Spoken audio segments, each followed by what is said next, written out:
inyo, kundi dahil nalulungkot po ako.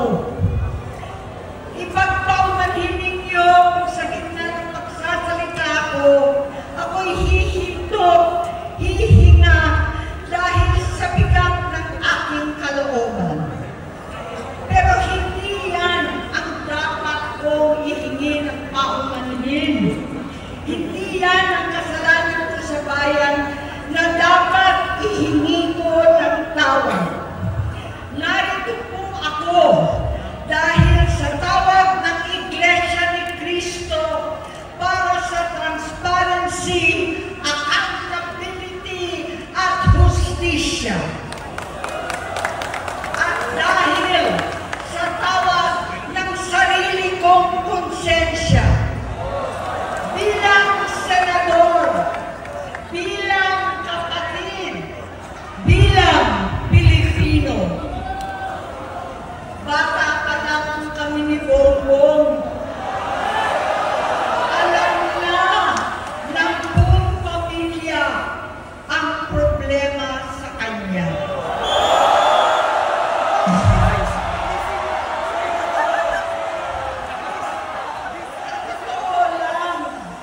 Mababasa naman ng lahat ang mga testimonya ng aking ama patungkol sa kanyang ugali at gawain.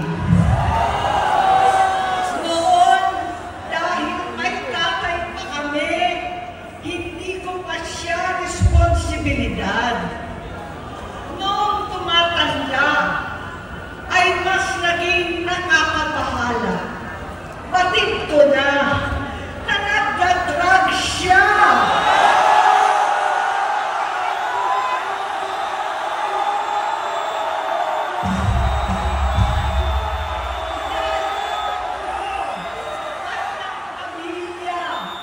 Nalaman ng pamilya, seryoso ito.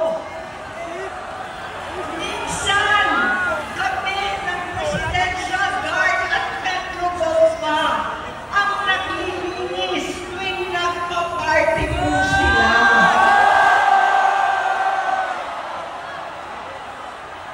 Nabuhay kaming magkakapatid sa ibang bansa. Kami-kami lang. Kinumbinsi ko pa si Bongbong. Pakasalan mo na si Lisa. Naisip ko noon, kapag nag-asawa siya, malalagay na sa tahimik at magkakaroon ng direksyon. Ang laki ng pagkakamali ko. Mas lumala ang kanyang paglulong, magkalulong sa droga.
Mandaluyong.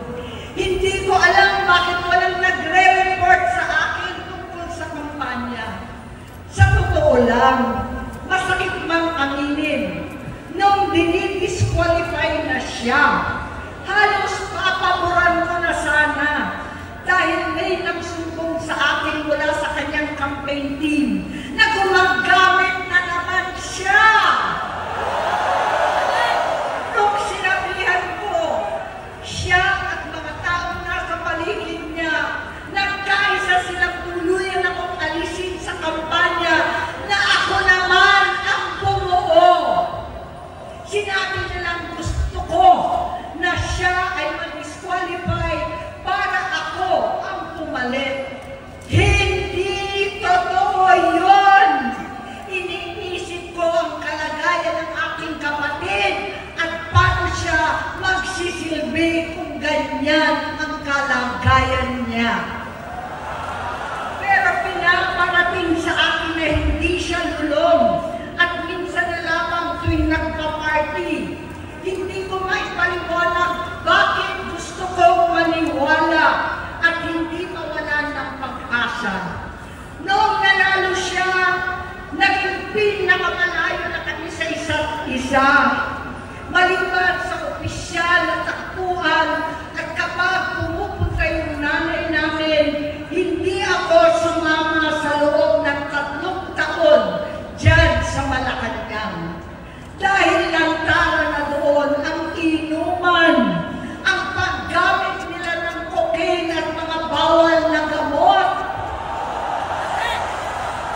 Hindi ba nila nakikita, naririnig, kakaiba na siya magsalita, hindi na maintindihan kung ano-ano na ang sinasabi at wala na sa sarili. Nagtatago sa kabaitan niya ang pang-aabuso niya sa droga. At nagbunga na ito ng mga nakakapinsalang maling desisyon. Hinayaan niyang kumilos ang mga nakatalibot sa kanya. Yung mga umaastang presidente habang nilululong siya ng mga ito. Hindi na kami nagkausap. Sa harap ng publiko, pinipilit ko magmukha kaming maayos. Pero wala na kaming koneksyon. Hindi ko hinihiling na maunawaan ninyo ako, lahat kayo. Sa palagay ko, ang makakaunawa lamang sa akin ay ang mga pamilya may pinagdaanan sa adiksyon, sa inom, sa sugal, sa alak, sa bisyo, higit sa lahat, sa droga. Pag hindi ko siya nakakasama, buong aking loob na ipasok sa institusyon, ipagamot, iparihab ko na yan. Pero tuwing maghaharap kami noon, hindi kaya ng aking kalooban na gawin yon. Tuwing magsasabi siya sa akin na magbabago na siya, hindi ko siya kayang iniisin. Hindi ko kayang ipagkait sa kanyang pagkakataon at pagbabakasakali, umaasa ako at laging nananalangin na sana, oo nga, nagbago na siya. Hanggang dumating ang 2024 at 2025, yung bisyo niya na ang dahilan ng pagbaha ng korupsyon, kawalang direksyon, at maling-maling mga desisyon. Walang accountability, wala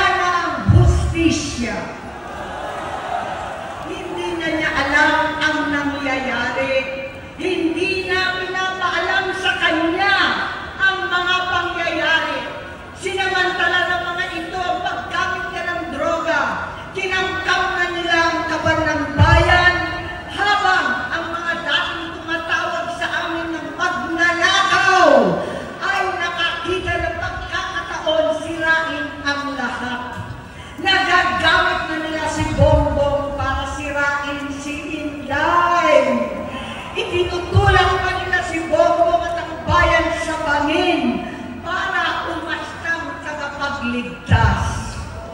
Mula sa pagtraidor at pagpapahamak kay BP Inday, sa confidential funds na tutuusin ang galing naman sa opisina ng Pangulo, hanggang sa pagpadukot sa dating Pangulong Duterte para itago na lamang sa ibang bansa. Ang kabaitan ni Bongbong ay naging kalupitan. Karapalan nga ang pagtatakip sa kanya ng mga nasa Congress, sa Senado, mga miyembro ng kabinete. Kitang-kita na ng taong bayan, wala nang puwang ang kahihiyan. Para bang nauulit ang bangungot ng kasaysayang dinanas namin noon. 68 years old po ang tatay ko nung pinatalsik sa pwesto. 68 years old na rin si Bongbong ngayon.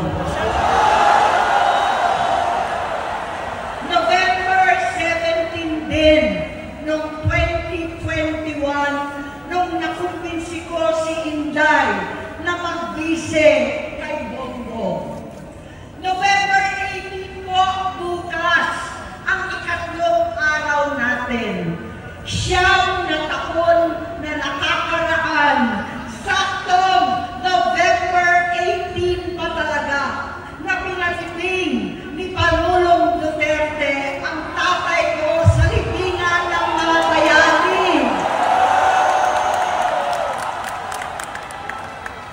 Halo-halo na ang aking nararamdaman, pero alam kong ito ang dulo at hangganan ng aking pagtitiis at pananahimik. Hindi na tayo mananahimik! Dahil nalaman ko pati ang mga anak niya ay nagdodroga na. Kinasusuklaman ko pa ang pag-alok ng mag-inang si Sandro ng droga ang aking mga anak at iba pang mga kamag-anak. Yan ang hindi ko na mapapalampas. Sa loob ng halos 4 na dekada, wala akong ibang pinangarap kundi maipakita sa sambayanan na hindi kami masamang tao. Hindi masama ang pamilya Marcos. Gusto kong ibangon ang dangal ng aking ama. Sa pamamagitan ng nagpagtatrabaho para sa bayan, sinikap kong maging mabuting gobernador, kinakawan, senador. Hindi ako halos nagpapahinga para makapag-iwan sana ng legasiya na kapag sinabing Marcos, nabawi na namin ang tingin sa nakaraan. Ngunit sa kagustuhan kong maging responsableng anak, matupad ang pangako ko sa aking ama, nabigo akong maging mabuting kapatid. Naging mahina ako kay Bongbong. Sa kapulisan at sundalo, sa lahat ng mga leader at tagapagpatupad ng batas, siya ang Pangulo natin ngayon. Sinabi ko kung anong kalagayan niya ngayon. Tulungan niyo akong mapabuti ang kanyang kalagayan. Tulungan niyo akong matulungan siya. Hindi niya ako kalaban. Ang kalaban niya ay ang sarili niya. At nadadamay ang bansa sa laban na yan. Bilang senador at lingkod bayan, batid ko ang mga problema at gaya ng bayan, alam ko rin ano ang solusyon. Sa pagkakawatak-watak, patuloy na pamumulitika, pagnanasa sa kapangyarihan ng mga talunan naman, kaguluhan sa Mindanao, alanganing giyera sa China at Estados Unidos, kawalang pananagutan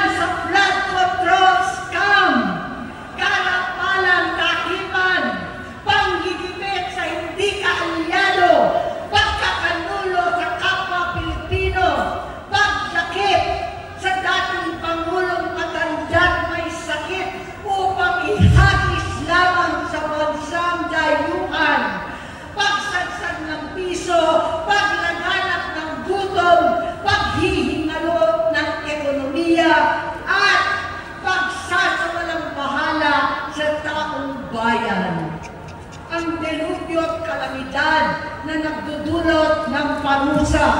Ang korupsyon na nauwi sa kawalan ng tiwala at hustisya sa Pilipinas, sa kanyang pamahalaan, lahat ng yan ay masusolusyonan kung ikaw, aking kapatid, magsaayos ng iyong sariling kalusugan. Kapag humupa ang ingay sa politika, kapag umuwi na kami sa aming pamilya, hindi bilang senador, kundi bilang ate, bilang si Manang Aimee ni Bonget, kaya ito sasabihin sa harap ng taong bayan, sa harap ninyong lahat, at sa harap ni Bongbong. Bonget, magtatatlong taon na tayong hindi nakakausap. 3 taon ko nang sinusubukan muli na ako'y pakinggan. Siguro ngayon ay makakarating ng buo ang gusto kong sabihin. Walang mababawasan, hindi madadagdagan. Bongbong, nag-aalala sa iyo si Manang. Tuwing nakikita kita sa TV, gusto kitang puntahan. Napakalaki ng pinagbago mo. Itsura, pagsasalita, takbo ng pag-isip. Minsan, napapatanong ako sa sarili ko, ikaw pa ba yan? Si Bongbong ba talaga yung nakikita ko? Pero ako, aling ko, ako pa rin ito. Ako pa rin ang ate mo na tumayong ama't ina sa inyo sa ibang bansa. Ang kasama nyo sa sumubok na sanglain lahat ng sakit para sa iyo. Ang kapatid mo na hindi mo kailangan hingan ng tawad dahil agad ka nang iniintindi at tatanggapin dahil mahal kita. Nasa Bagong Tipan, kay Lucas, Kapitulo 17, versikulo 3 hanggang 4. Kung magkasala ang iyong kapatid, sawayin mo siya. At kung siya'y magsisi, patawarin mo siya.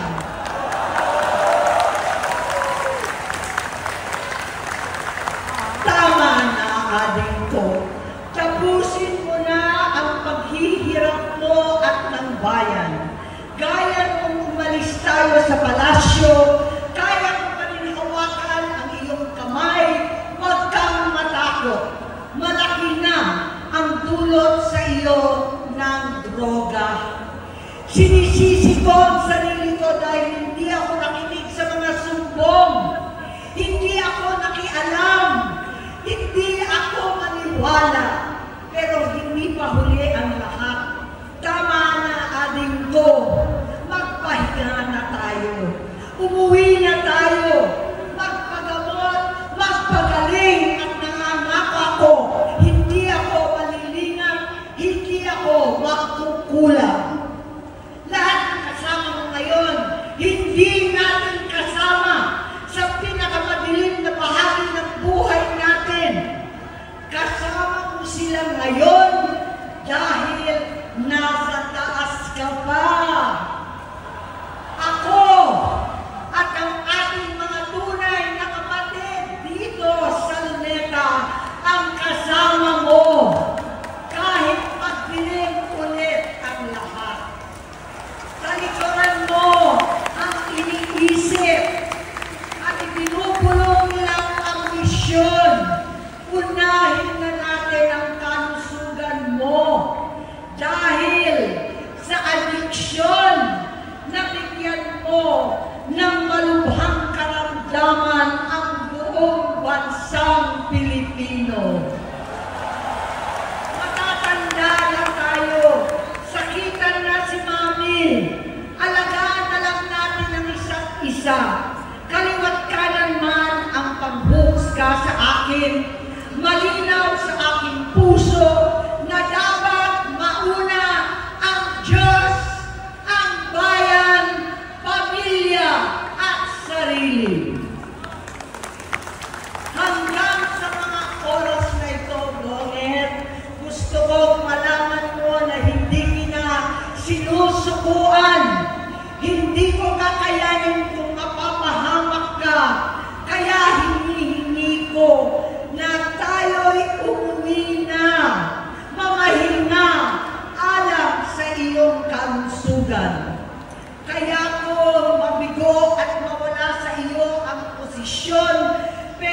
hindi ko kayang mawala ka sa amin.